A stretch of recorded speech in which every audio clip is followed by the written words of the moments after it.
what I thought we can do today was to cover some of the fundamental definitions of probability. So those of you who have taken probability courses will probably not find this very useful. But for everyone else, this is probably a good start. And I'll keep things at a level that everyone should be able to follow. And why did I choose to do this as the first one is anything that you want to model in real life is almost everything is probabilistic in nature, right? So let's say that we want to figure out, when is the next time I'm going to get my train, or why is there traffic congestion, or why is one of our Bloomreach products having a 10% lift? If I get a bunch of users, are they going to buy something? Are they going to bounce? All of these are probabilistic in nature. Right? Some people will bounce, some people will not bounce. So any algorithm that you build on top of it is probabilistic in nature. So if you want to do a good analysis of these, you want to know some probability. So that's basically why this forms the basis for everything that we do. One of the other things about probability is the following, which it's a little bit of a personal experience, but what I thought I'd share are things that are not straight from the textbook, but is probably interesting. And so this is one such thing. So probability, when I look at it, and when lots of people look at it, is one of those things where it's extremely easy to ask a simple question. Okay, and a lot of the times you have an intuitive feel for what the answer is. The only problem is half the time your intuition is wrong, which basically means unless you actually prove it completely, you basically don't have a clue of whether what you're saying is correct or not most of the times, right? So, and that's an amazing part about probability. So what I thought I'd do is just as a little bit of a puzzle, I'll start with something that someone asked me once. We won't go into the answer right now, but it sort of illustrates the point, which is very, very easy to ask a question, a very useful question, but it is, you do get an intuition. Some people go one way, some people go another way, but it's very hard to solve it. Okay. In fact, this was an interview question that I got 6 years back, and I've loved the question after that. It was a D.E. Shaw interview question. So in the future, any of you interview a D.E. Shaw, maybe this is useful, or any of your friends interview. So this was the question that they asked me. So you have a pack of cards. Okay. You have 52 cards, and 26 of them are red, 26 of them are black. And the idea of this game is basically to figure out if the next card that I have is red or not. Okay, that's it. So basically, you play this game against me. You either pass. So I take my 52 cards, randomly shuffle it. You can say that the next card is red. Okay, and then I show you if it is red, you win. If the next card is black, you lose. Or you can pass, in which case I show you the next card. It could be red, it could be black, but you try to pick whether the following card is red or black. You can pass that as well, in which case I'll show you what that card is, and you keep going. Obviously, you can't go through the entire set of cards. You get the last card if you haven't picked anything. It's like a casino, right? I mean, you can't just keep going through the stack over and over again. You have to pick a card. So that's it. That's the question. So how do you come up with a winning strategy? To win, you need to guess if the next card is red. Okay. So straight up, you have a probability half of a strategy, right? First card, I'm going to say is red. And I have a 50% chance of winning. That's easy, right? Question is, can you do any better than 50% as a strategy?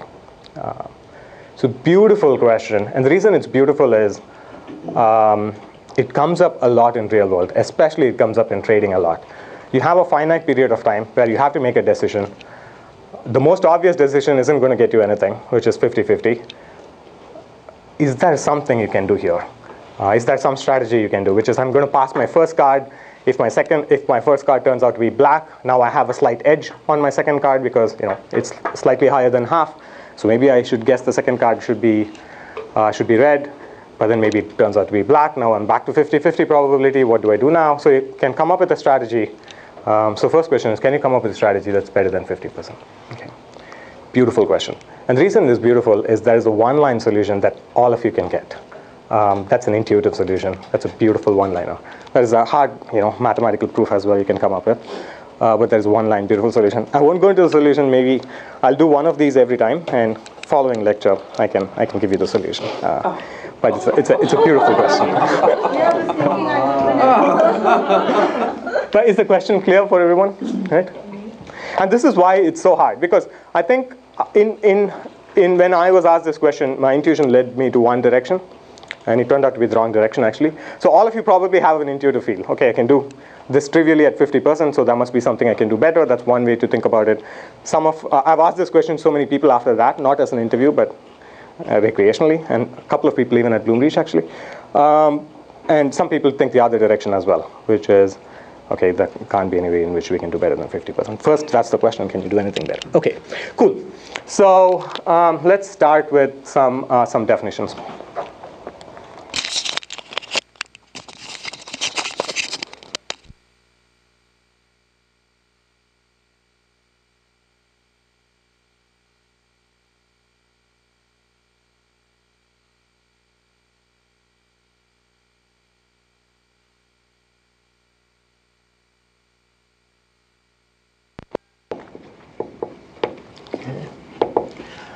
And so first up, I have to tell you, I haven't gone through textbooks to prepare for this, so these are my own definitions. So they're very likely not the definitions you would find in textbooks. So a sample space is basically,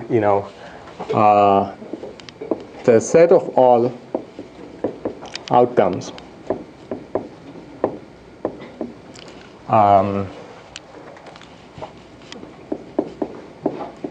that you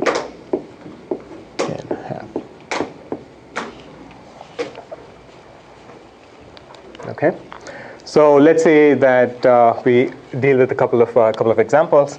Maybe you can go with a few examples. Coin toss. Okay, your sample space is basically you can either get heads or you can get tails. Let's say I'm throwing dice. Then you basically have 1, 2, 3, 4, 5, 6. Okay, so that's basically the sample space. It's the space from which you have all the outcomes. Okay. The second definition that'll be useful is a random variable, and generally we will use x to denote this. So let's call it x, and this is going to be the variable that holds the outcome. Okay. So x can take the value of heads or tails, or it can take a value 3, 4. It's basically what happened in the process, and that's pretty much the two main definitions we would need. And then we can basically define our first sort of probability formally. There are multiple communities that use different notations here. One thing people use is PR, x equals little x. Some communities also use this notation, probability of x equals x. They both mean the same thing. And then you get a probability. Okay, so let's look at it. So basically, let's say I'm going to say what's my probability that x equals head, right? And this, if it's a fair coin, it's going to be half. Okay, and probability x equals tails is going to be half.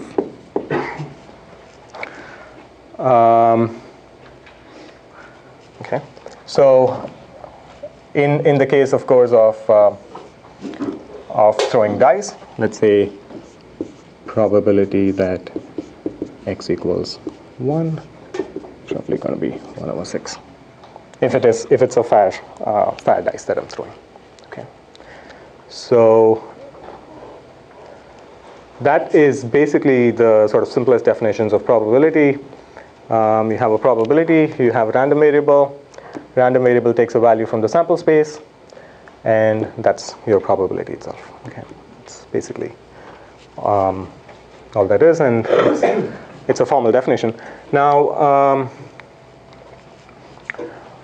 one thing to do here is to play around with these to get a feel for how these things work. A lot of people would have done this in the past, but what you can do is you can try to play around with a bunch of these. So we can try to do a few of these just to get a feel for how these things look. Okay. So simplest one is, let's continue with the dice. So I'm going to say probability x equals 2. This is again a fair dice. It's 1 over 6. Right? Those are easy. Now you can keep going. Let's say probability x is less than or equal to 2. Okay, it's going to be 1 over 6 plus 1 over 6, because it can take the value either 1 or 2, and that is 1 over 3. Okay, now you can go probability x less than or equal to 3. It's going to be 1 over 6 plus 1 over 6 plus 1 over 6. It's going to be 1/2. And probability, of course, x less than or equal to 6. It's going to be 1, right? It can take only values between 1 and 6. And so on. So this should come fairly intuitive to most people, right? So now let's go with a slightly more complicated example. So let's say I'm throwing 2 dice, right? And now I'm going to use 2 random variables. Okay. So let's say that x holds the outcome of my first dice, right? And y holds the outcome of the second dice. Okay. So let's try that out. So basically you can ask, what's the probability that x equals 1 and y equals 1, which is going to be this. I'm doing it intuitively, but it should sort of come out intuitively that it's 1 over 36, right? Some of you might know independence. We can get back to it in another lecture, but this should come intuitively, right? If you play Settlers of Catan, you're throwing 2 dice, you should get 1 over 36 is the probability you get a fixed outcome. Now you can ask more questions. You can say, what's the probability I see x equals 1, y equals 2, or x equals 2, y equals 1, which is what's the probability I see 3. So this is going to be 1 over 6 times 1 over 6 plus 1 over 6 times 1 over 6. It's going to be 1 over 18. Okay, I think. All right. So now the one thing that's worth doing is going through a lot more of these examples. Some things that I would suggest are things like doing some more complicated stuff. So what's the probability x plus y is less than or equal to 3? Okay. What's the probability that x plus y is less than or equal to 7? Okay. What's the probability absolute value of x minus y equals 1? What's the probability x is greater than or equal to y? Okay. You just think of anything that you want to think of, play around with these, and see if these values sort of make sense to you. Cool. Let me talk about a couple of things, and I can go back to like another interesting example. So just so that people know, in a fair coin, we already did this. Probability of heads equals half, tails equals half, and let's come back to visit it. But before that, let me talk about one thing real quick, which is we have generally 2 kinds of distributions. One is called as a discrete. Actually, before that, so let me define a distribution.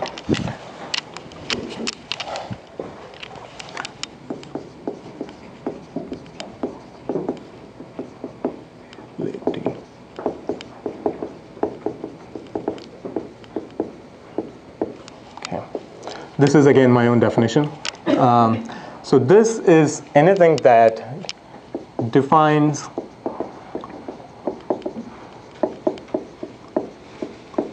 the probability of every outcome in the sample space.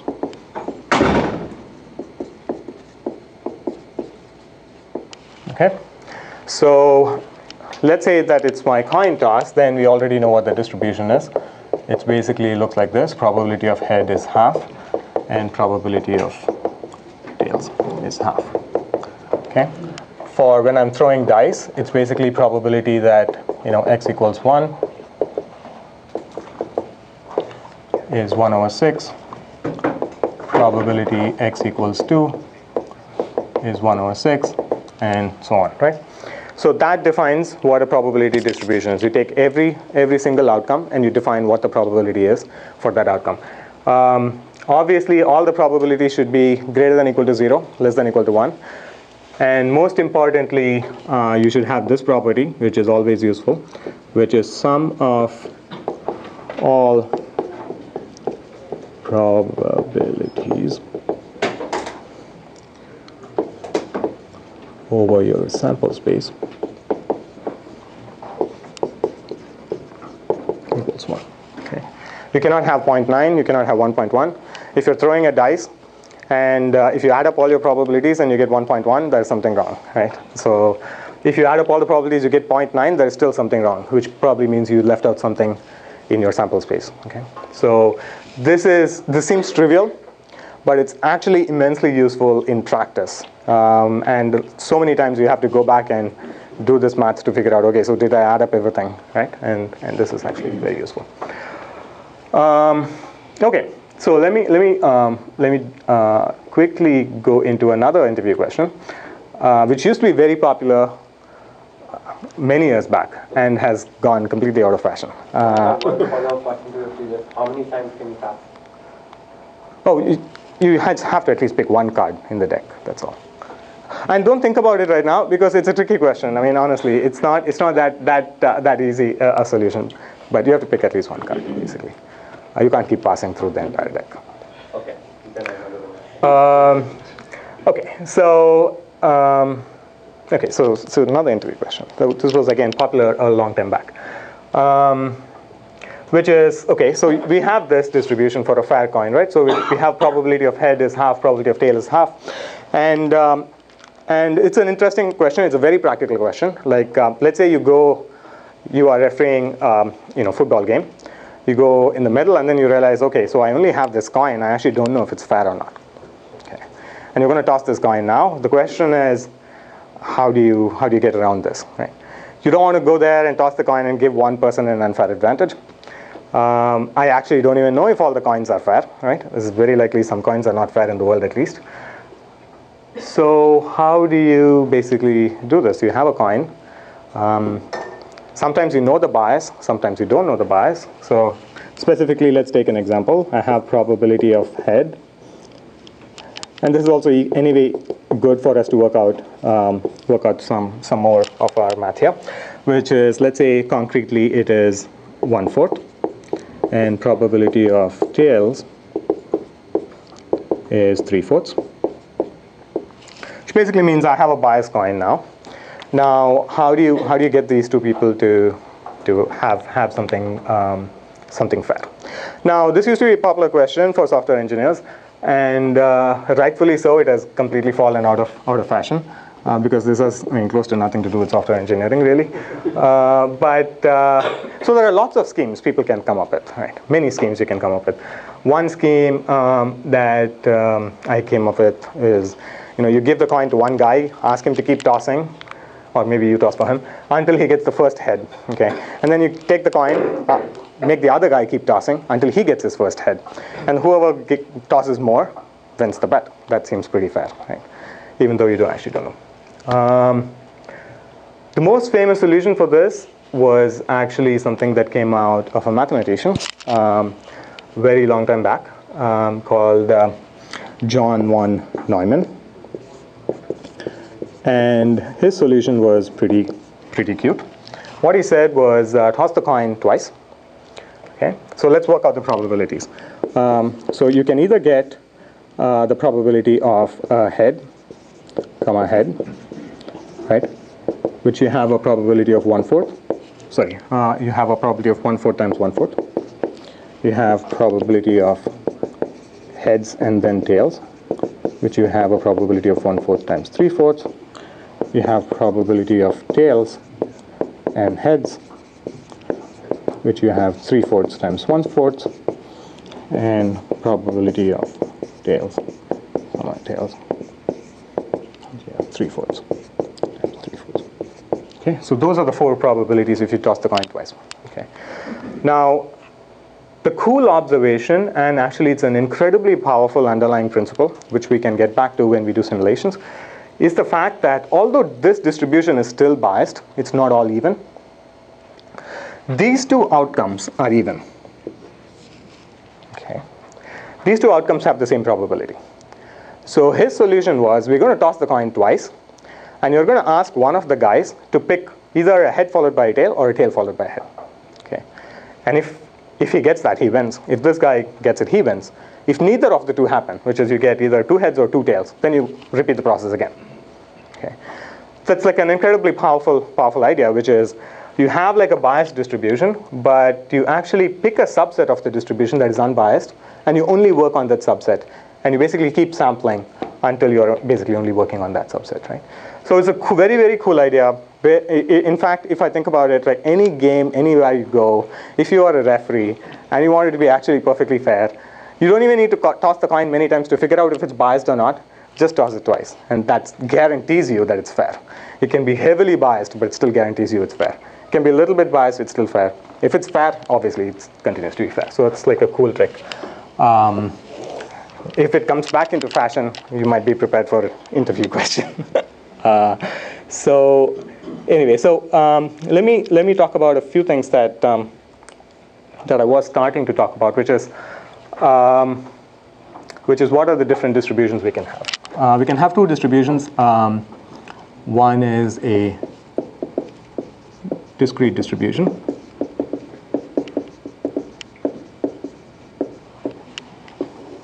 And this is if the sample space is discrete.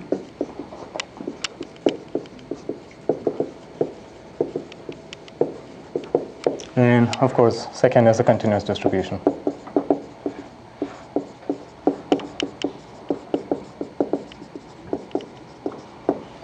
And obviously sample space is continuous. Okay. And discrete basically means you can count the outcomes, right? So in the coin toss, there are 2 outcomes. When you throw a dice, there are 6 outcomes. Those are all discrete distributions. Continuous distributions are things where the outcome can be a real number. It can be a random, real number. Then it's a continuous distribution. Almost always in practice, everything that you face will be a discrete distribution. So we don't probably have to spend too much time here, but we can just spend some amount of time on a discrete distribution. I'm only going to talk about 2 of them. And by an order of magnitude, these 2 will be the only ones you might ever face in practice. Okay. One is something we've already dealt with, which is the uniform distribution.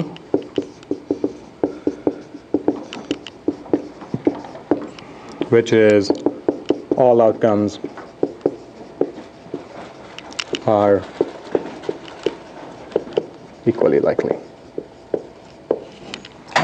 So this is basically like when you throw dice, all the outcomes have 1/6 probability. Every outcome is equally likely. It's the uniform distribution. It's fairly simple. The next one, it's a little bit more involved, but it's one that comes up a lot in practice. So let me actually get back here.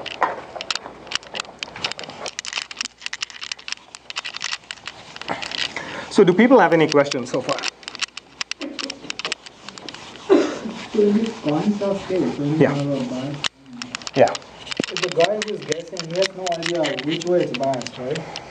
whether head is biased toward head or right towards head. So the fact that he doesn't know, doesn't it make that fact itself makes it fair?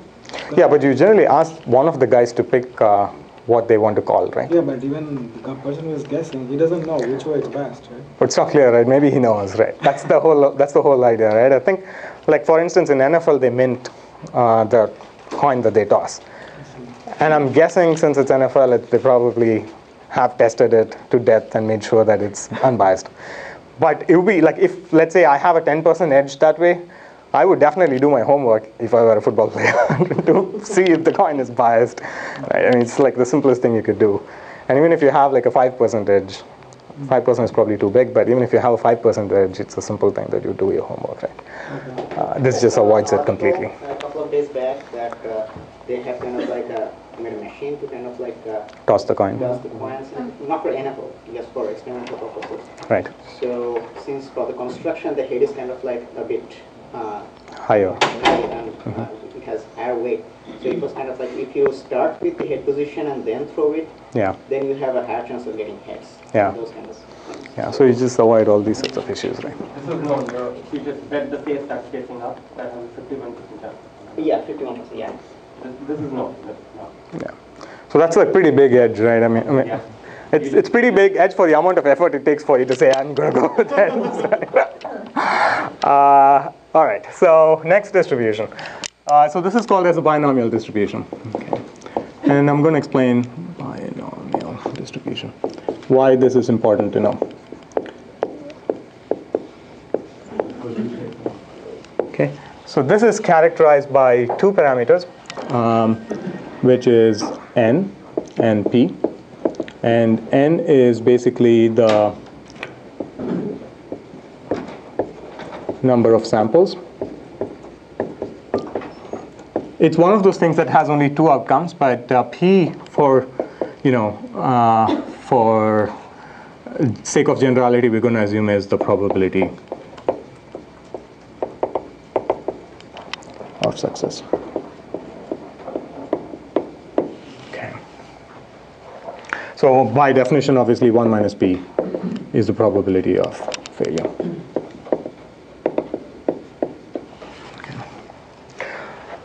So what does this mean? So this is like I'm taking, let's say, coin tosses as an example back again.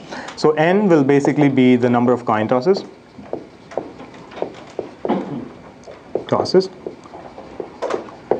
In this case, it might be like, let's say, 100 tosses.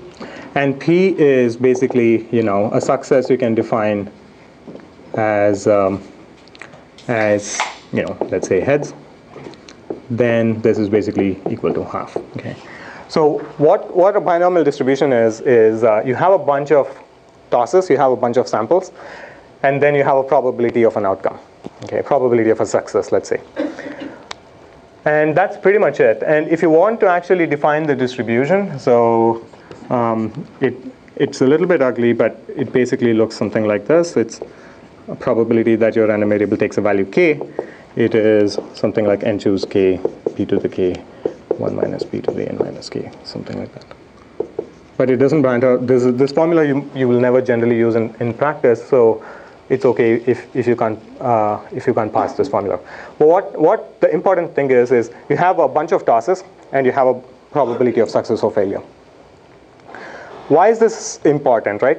And why does this distribution come up in practice?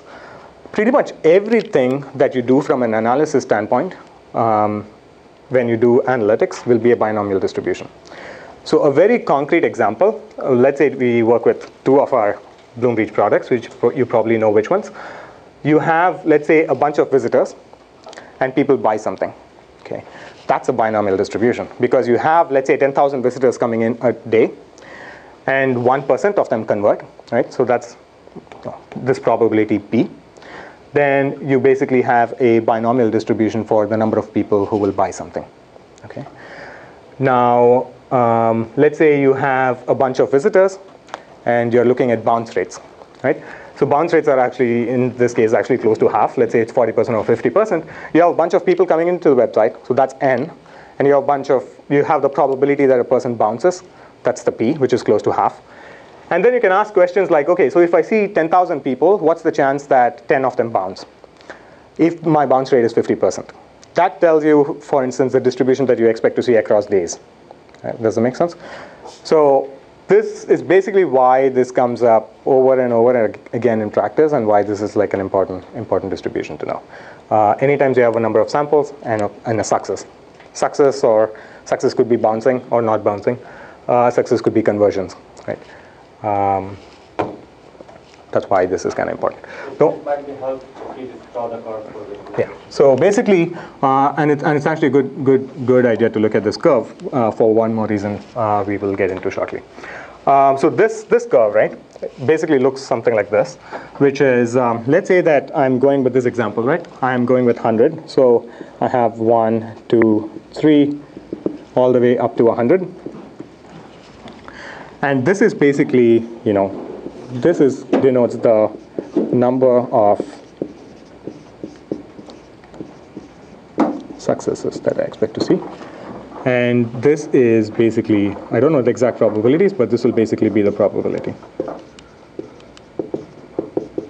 Okay, and the curve roughly looks like this.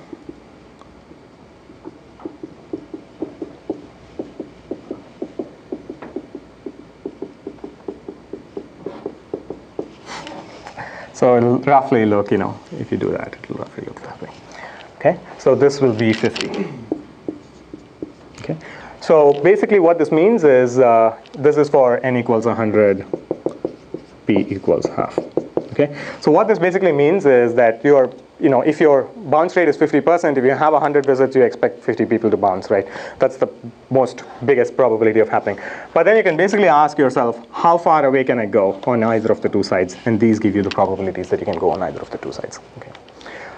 Which is why this gives you a great intuitive test to figure out if something is significant. Let's say I know my conversion rate is 10%. Okay, I know that for sure. I've measured this over and over across the last 1 year, and my conversion rate is 10%. Now I'm saying that I am having 12% conversion rate today. How far away are we from here? Are we really far away that this is very unlikely unless something bad happened on the site or something good happened on the site, or is it actually not that unlikely? It's not significant movement. So this tells you exactly that. So why this distribution is kind of important. Okay. Cool. We will go through basically just two more definitions. One is going to be what's called as an expectation. Also called as mean. And intuitively you can think of it as average. And this is basically, again, different communities use slightly different notations here. So you can use E of x. Some people use the same thing like this, and then some people use mu. It's all the same thing. And E of x is generally defined as summation over all x, x times probability x equals x. Okay. First time you see it, it might be weird that you're multiplying a probability with a value, which kind of doesn't make too much sense because they are two very different things.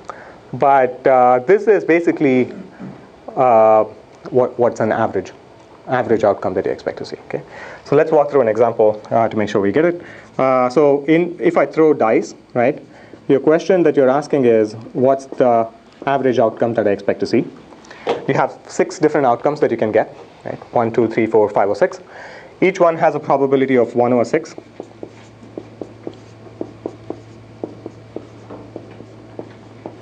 Right? And so the average outcome that you expect to see out of this is just, 1 times 1 over 6 plus 2 times 1 over 6 plus 3 times 1 over 6 plus 4 times 1 over 6 plus 5 times 1 over 6 plus 6 times 1 over 6, which in this case, you add up all of these, then you get something like 3.5. Okay. Which is what you would expect. It's the average of the 6 possible outcomes that you can get is 3.5. Again, if you play Settlers of Catan, if you throw 2 dice, you get 7 is generally your expected outcome, right? That's all there is to it. And the way you just did this was, you have a probability 1 over 6, you go through all the outcomes, and you basically have 3.5. Okay. Thing to think about right now is, let's say I would have gotten 3.5 with a completely loaded dice as well. Okay. Let's say my probability here was 0, 0, half, half, 0, 0. I still get a 3.5 outcome. Okay. This is a completely loaded dice. It's if you play Settlers of Catan, it's like not an interesting kind of game because you can only get a 3 or a 4. You cannot throw anything else. But your average is still the same. Your average is 3.5. Okay. I'm guessing this kind of makes sense. This is the most important statistic if you have a distribution that you can ask for by far. And many of the cases, this is probably the only statistic that you would need because this statistic plus some properties of the distribution gets you a long way. Okay. But anyway, we're going to talk about one more statistic, which is, at least you will hear this a lot, so it's kind of important, which is called as a variance or a standard deviation.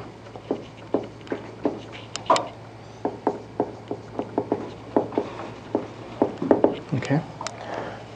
And in terms of notations, you generally see a bunch of things. You either see var of x for variance, you will see sigma of x for standard deviation. Okay, so that's that. And the easy thing here is that both you can get one out of another, so we don't have to talk about both of them. The standard deviation of x is simply the square root of the variance of x. Okay. Now, what is the variance of x? So what is the standard deviation of x? So the variance of x is basically e of x minus e of x, the whole squared. Okay. So what does this actually mean, right? What is e of x minus e of x the whole square? That parsing that it's already a little bit tricky. So what we want to distinguish in these cases is if this distribution here is fat or if the distribution here is thin. Okay. Now what do I mean by that? So if, again, going back to these two examples, right? One example, I can get a lot of different outcomes for the same average. In the second example, I can only get 2 outcomes, still the same average. So I want to distinguish between the cases when I can get lots of different outcomes, it can be all over the place, to the cases where my distribution is pretty concentrated. So I have only a few outcomes, and those are close to the average. So to parse this, the simplest way is to first forget about the square. Okay, so just ignore the square. It doesn't really matter too much. So what does this mean now? This is basically how much do you expect your random variable to be further away from the expectation of the random variable. Okay, how much do you expect to be off from the expectation? Your expectation is, let's say, 3.5. Then how much do you expect to be off? If you expect to be off quite a bit, then your variance is high. If you expect to be off from your expectation only a little bit, then the variance is low. And this pretty much characterizes, how variable your sample space is and how likely different outcomes are. So does this expression roughly kind of make sense? How much do you expect your random variable to be off from the expectation? The squared basically helps you to change the sign so that you don't actually just add and subtract and then get a 0 variance, right? It just makes sure that everything is positive. So if you want, you can replace the square with an absolute value that kind of gives you the same effect, but not quite. Okay. Cool. Okay. I kind of lied, so let me do one more definition, which is called, you might hear this often, and I can show a picture, although I didn't quite prepare, of why this is useful, which is called as a cumulative distribution. This kind of seems lame the first time you look at it, but I'll show a picture and it kind of makes sense.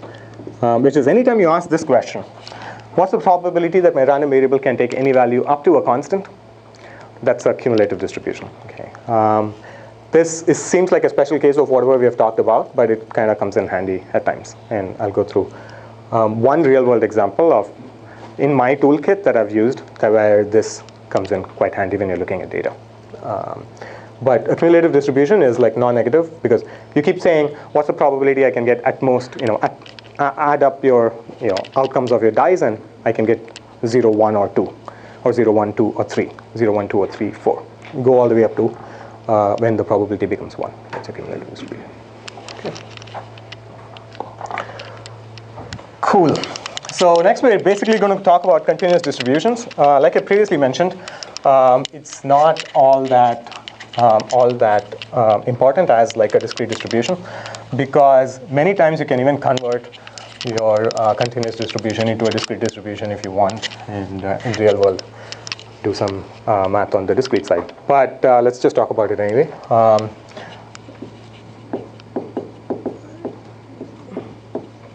Continuous distribution.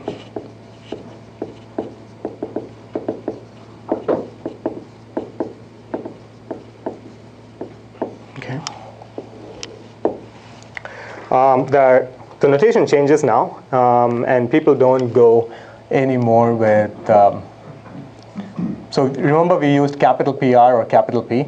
That's for discrete. And continuous people switch to little p.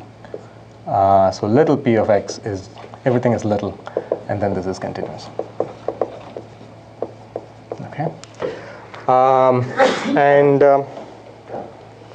And firstly, let's take an example of a continuous distribution so that we know what we're talking about. So one simple example is a uniform distribution in 0 to 1. Okay, so that is a uniform distribution. Again, I'll only talk about 2 of them. That's kind of important. So this basically means every outcome in the real line between 0 and 1 is equally likely. Okay, so I can get 0.2358927. Okay, and that is just as likely as me getting 0. Okay. Now the important distinction between a continuous distribution and a discrete distribution is you can no longer define the probabilities of every outcome on your sample space.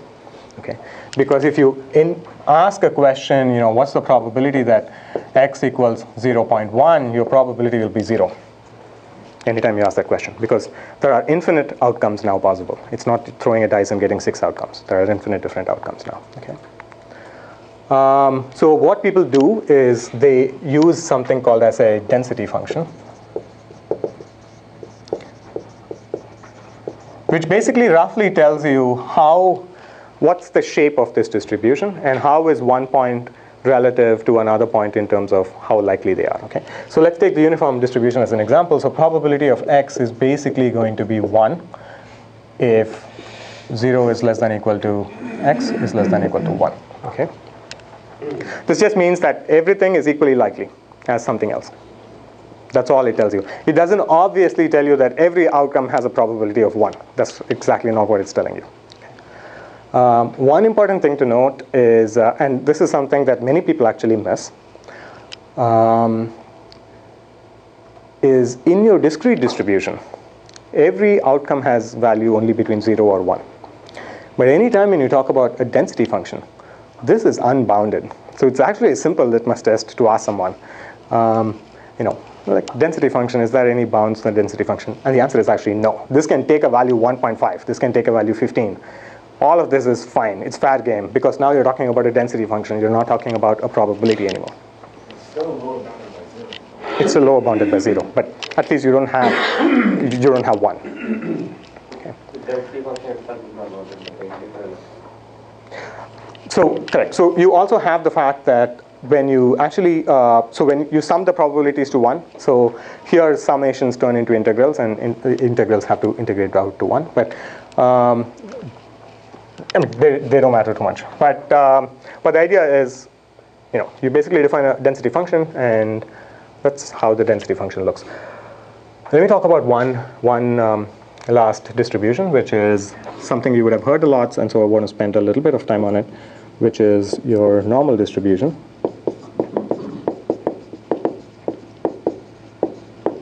Or your Gaussian distribution.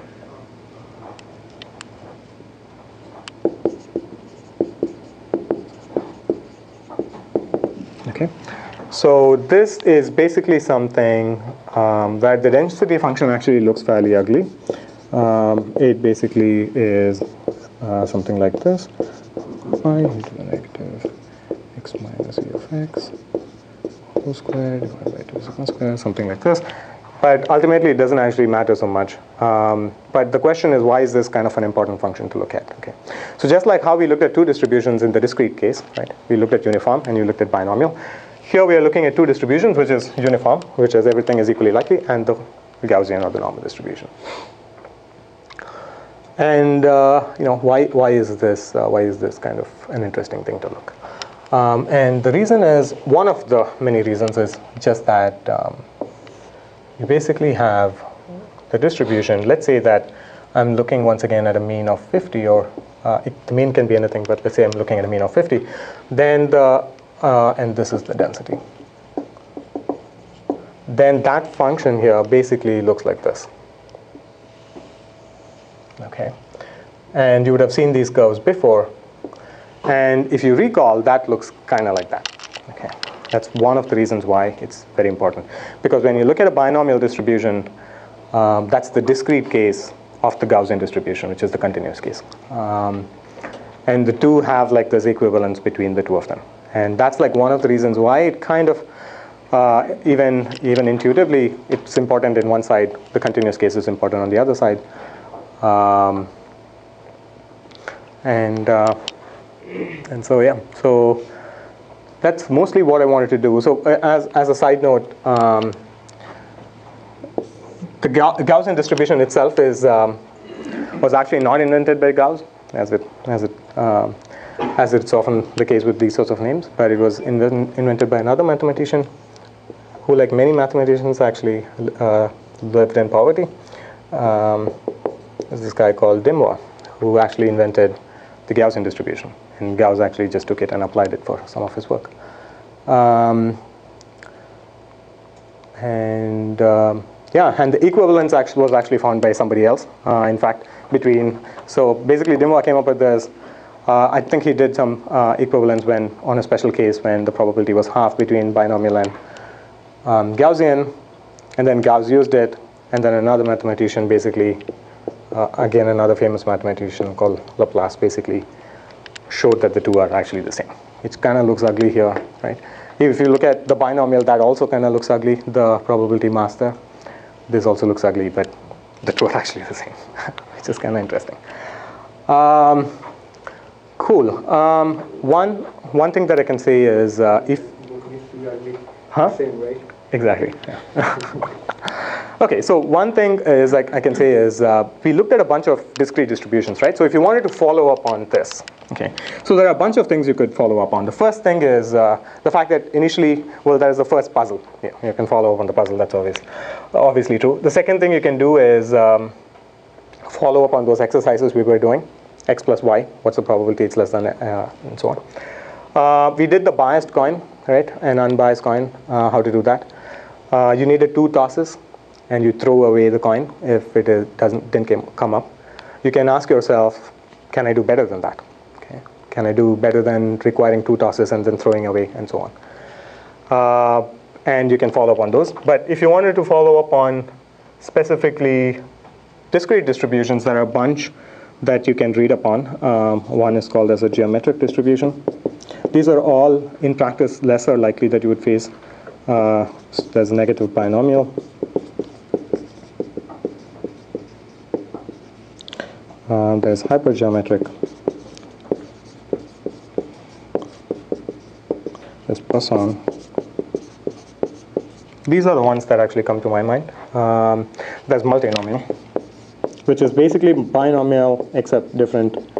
Instead of just success and failure, you have multiple outputs, right? It doesn't come up as much in practice, again, for the reason that either people buy something or do not buy something. They do not actually do something in between the two. But these are some of the distributions I can think of that you can go back and read up.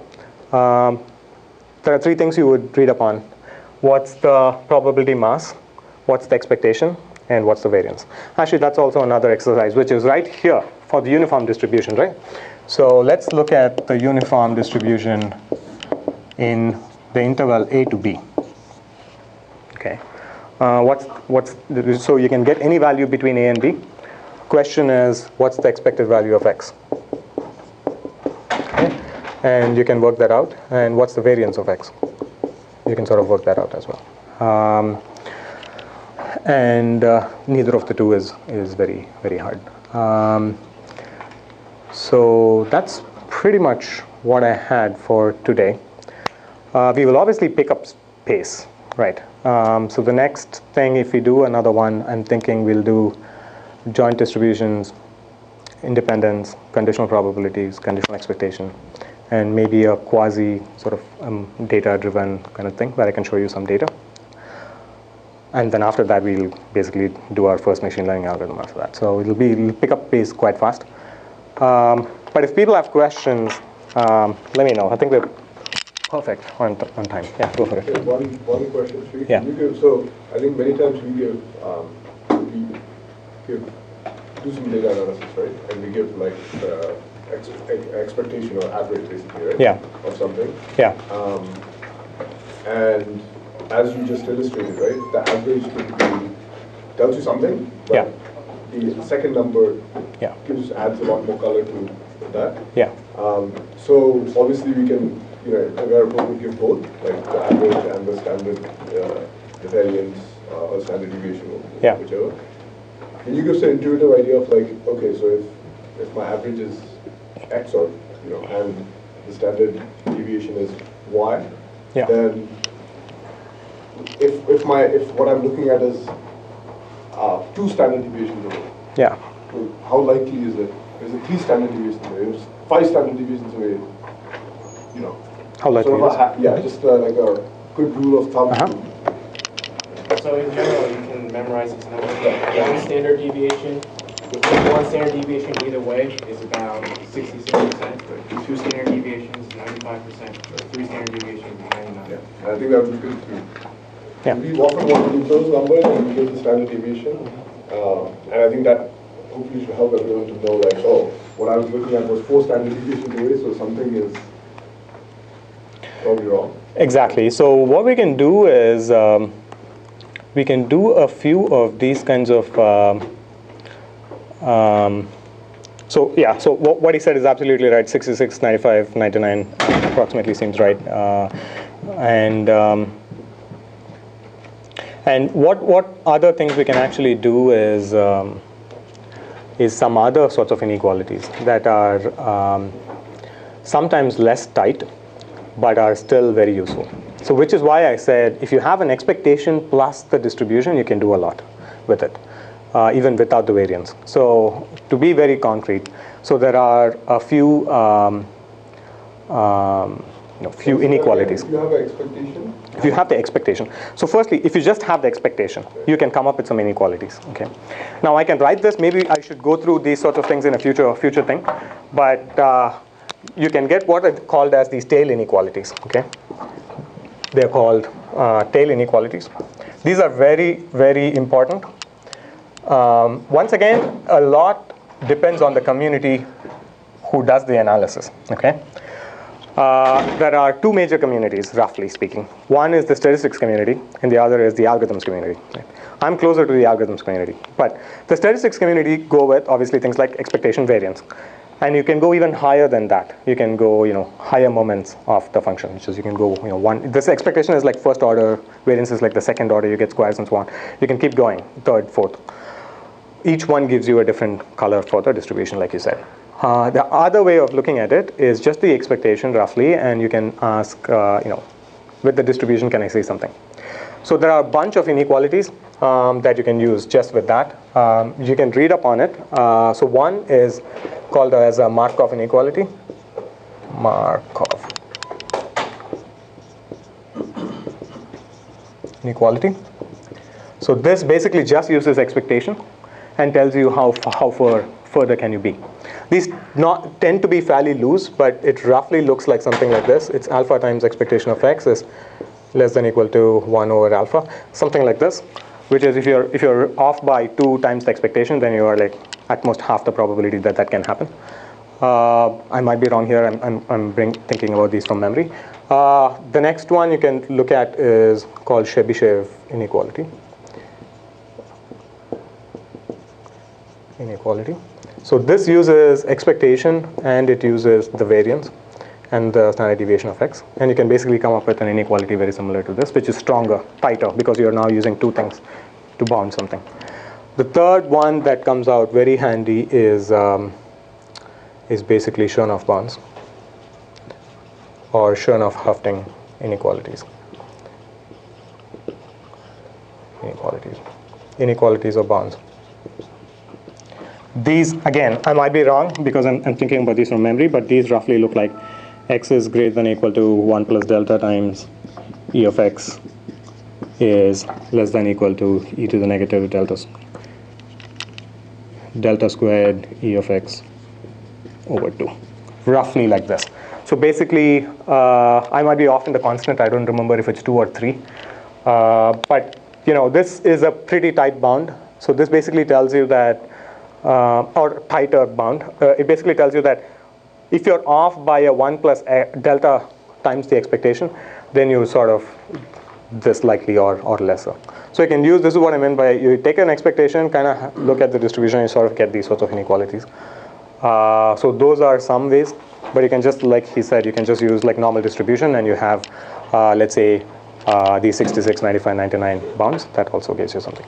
One other thing I can quickly show, this is sort of roughly in, so I have, like everyone else, a bunch of toolkit things, right? So, and I briefly said that that I can show you something here. So, which is the following, which is, let's say that you're trying to come up with a distribution, okay? So here I'm measuring conversion rate versus bounce rate on one of our products, okay? And the thing in my toolkit that I've found quite handy is when you are doing this, we haven't gone through conditional probabilities, which is this, but when we're doing this analysis, you want to try to capture the distribution, okay? How does bounce rate affect conversion rates, let's say? Your obvious thing to do is you measure a bunch of points, and now you have this problem of how do I bin them, okay? Which is, okay, I'm going to only look at bounce rates between 0 and 0.1, and then I get one data point that averages everything, all the conversion rates between that, or I go between 0.1 and 0.2 and average everything in between that, right? And then you can get a graph, okay? And that works. The only problem that people continuously face is the fact that how do you bin them? Because some bounce rates are much higher than some other bounce rates. So one interval of your bin might have 10,000 points, another interval might have 20 points. So maybe you want to spread the interval somehow, maybe you want to bin them a different way. And even after you do all of that, the curve doesn't look smooth because it'll be like 1 point all over. You can't get a pattern for what's going on. So the way to do it, or at least the way I do it, that solves this problem completely is to instead look at the cumulative distribution, which is basically saying I'm not going to bother binning them, but I'm just going to figure out if my bounce rate was less than or equal to a certain point, what's the conversion rate, okay? Which is exactly what this kind of tells you. Given that my bounce rate is less than or equal to a certain fraction, what's the probability someone converts? Once you do that, the curves always look super smooth like that. Because cumulative. Exactly, because it's cumulative, you like just punted on the binning problem completely. You don't care about how many data points you're looking at, and the graph just becomes perfectly smooth like that. This is like just a beautiful example of bounce rate versus conversion rates and how smooth the graph is. But if you plot it on a point-by-point basis, it's actually all over the place. So that's something in my toolkit. Anytime you think, okay, how do I bin this? Just use the cumulative distribution. And actually, people use the cumulative distribution exactly for this reason when they do theoretical analysis, and then they differentiate to get the probability density function. But in practice, somehow it doesn't translate, and this is how it kind of translates. Cool, awesome. So let's see if this works out. Let me know if you have feedback, and we can build on top of it if it's interesting to everyone. Okay. Cool, Next awesome. week Yeah. we will release the solution.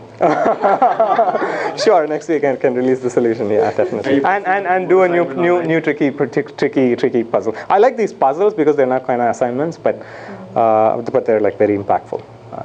Monty Hall edition. Yeah, similar stuff, but not popular ones like Monty Hall. Then people can wiki it. Yeah. All right, cool. Thanks so much. Thanks. Thank you.